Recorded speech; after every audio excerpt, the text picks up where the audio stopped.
10 years after falling into a coma, Sanam woke up, confused and disoriented. The doctor asked her if she was okay, but she had no memory of who she was or where she was. The doctor explained to her that she had been in a coma for 10 years. Half an hour later, her condition worsened, and the doctor asked everyone to leave the room. The next morning, our housemaid found my father and mother brutally murdered. The news spread like wildfire, but no one could find out who committed the crime. Even after all these years, I still can't forget that incident. I'm now 22 years old, and every time I recall that day, my soul trembles. When I was 7 years old, my mother woke up from her coma, but she had no memory of anything. My mother's story is connected to my grandmother's.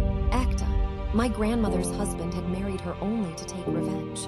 He would beat and torture her, and even tried to kill my mother, Sanam, several times.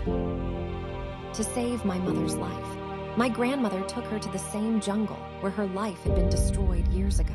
There, she handed my mother over to my father, Sushant, and they got married. However, this led to a rift between my mother and grandmother, as my grandfather hated both of them. Years went by, and the gap between my mother and grandmother grew wider.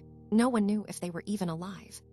When I was born, my mother took me to my grandfather's house, where she found out that my grandmother had been brutally murdered by those monsters. My mother was heartbroken and fainted, but her journey wasn't over yet. My grandmother used to tell my mother her story, which had a profound impact on my mother's mind. She began to consider her mother's story as her own, feeling her mother's pain. While in a coma, my mother would narrate her mother's story, which my father would write down in his diary. The doctor said that Sanam was in shock, and that treatment would be impossible until she came to terms with her past.